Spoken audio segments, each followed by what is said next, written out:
What's going on, YouTube? Welcome to the channel. I am the wannabe, and today I want to be a storyteller or informative or whatever you want to call it. Man, I can't think of something when I tell these stories. So if you think storyteller is the best thing that I can say, well then that's what I'm going to say. But anyway, this week's Weekly Wednesday upload is about Beast Week at the United States Air Force Basic Training, where I will tell you pretty much just everything that goes on during Beast Week. And what comes with the Weekly Wednesday is a question of the day or a fun fact. I really can't think of any fun facts, so it's going to keep being the question of the day. Today's question of the day is, what are the 3 core values of the United States Air Force? If you're going in the Air Force, this is probably something you should know. If you're not, well then this is a little fun fact. And if you clicked on this video, then you must be interested anyway. I'll go ahead and answer that question at the end of the video, so stay tuned for that answer. Now let's get into this topic, Beast Week at the United States Air Force Basic Training, and what everything that's covered. BEAST is actually an acronym. It stands for Basic Expeditionary Airman Skills Training. So what BEAST is it's simulating a deployed environment. So pretty much they're trying to let you know what it's like to be deployed. So showing you what it's like to be deployed, obviously it's not really like a real deployment. You're not in really any danger. There's no bombs going off. There's no shots.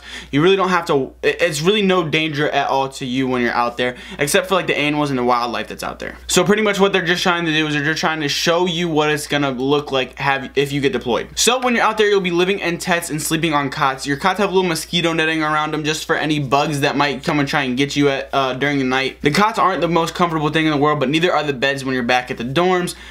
It's just a couple nights, so you'll be able to get through it. It's not a big deal. The sleep is not even an issue. You'll be so tired for what you do throughout the day. Also, while you're at Beast, you will eat 2 MREs a day. You will have one for breakfast and lunch, and then for dinner you will have a hot meal at the cafeteria. The food there is way better than the food at the defects back at the dorms. I think the MREs are better than the defects at the dorms, and I think that their hot meals are 10 times better than the defects. So while you are at Beast, you will be doing one of 3 activities while you are there. The first day, all you're doing is getting your mop gear, making sure you know how to do your mop drills, and getting your gas mask. You will not be going through any gas chamber or anything. The gas mask is just for your mop drills. But depending on what day you go, you will either be at CADM doing the claw or doing combatives. So I'm going to start with CADM first. So CADM, you'll just be going to a classroom for most of the day, and you'll be learning the M16. You'll be learning how to take it apart again, even though you should already know that. They're just making sure you know it. You'll be learning how to fire it, everything you need to do, how to clear it properly, pretty much everything you need to know about safely firing this gun and then taking care of it when you're done firing it. You will learn in this class beforehand. Then when you're done with that class, you will go over to the range and you will start firing the weapon. You're shooting on simulated targets, so what that means is you'll have your target paper 25 meters away, and then on your target paper it'll have little outlines of like people that simulate different distances. So it's 75 meters, 150 meters, and then 300 meters. So in order for your shot to count, you have to hit the black little outline of the person, or else it's a no count. Then the claw, what the claw is it's the obstacle course. I'm sure you've heard about it, but the obstacle course is actually pretty weak. I did not have as much fun as I thought I was gonna have. Like, you know, typically you're like an obstacle course and you're like, man, this is gonna be a real deal obstacle course because we're in the military and everything.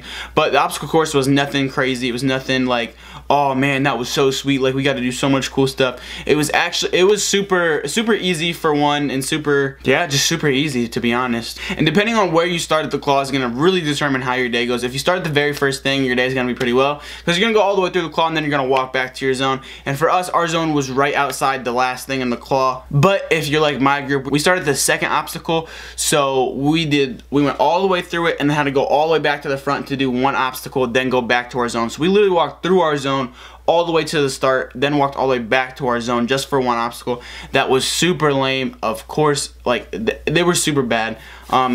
They could do a lot of work to that claw to make it way better, and I think that they are. I do remember talking to somebody and they said that they're adding new obstacles in. They're trying to make it a bit harder. So maybe when you go through it will be a bit harder, but when I went through it was super easy. Really no sweat. Like if you're worried about like not passing an obstacle, like failing Beast Week or something, that does not happen.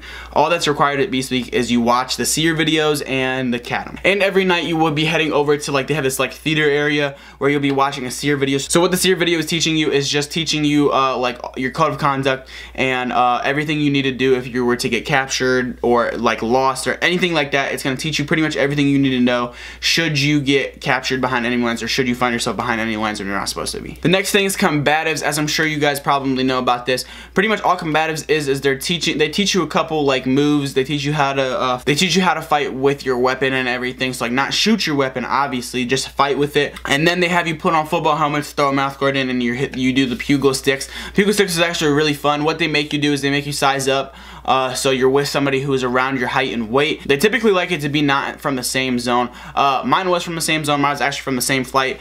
I paired up with him. I was like, yo, you want to go against each other? He was like, yeah. So we went against each other. It was a fun time. I don't think anybody got hurt. Actually, one person did get a concussion. Other than that, nobody got hurt doing Pugil sticks. And also, while you are at Beast, that is where most people do get hurt. They will tell you, you take a PT test right before, just in case you do get hurt at Beast. That way you can use, if you do good enough on that PT test, you don't have to take your final PT test in the 6 week of training because you did good enough. So we had one kid, he actually, like, he completely destroyed his ankle. Like, it was a grade 3 ankle sprain, super purple, super swollen and everything, and he did not do good enough on his 4th week PT test, so he did not graduate with us. He actually got recycled. When we were at Airman's Week, he actually found out that he was going to be there for like 2 months before he was graduating. I don't know what happened. I haven't like kept in touch with him or kept in touch with anybody who does know him, so I don't know if he graduated or if he got sent home. But we also had another kid, he got a concussion at Beast, the kid that got a concussion doing Pugil sticks, and he did good enough on his 4th week PT test, so he was able to graduate with us and everything, and it was all good. Beast is also where you receive your dog tags if you make it all the way through Beast.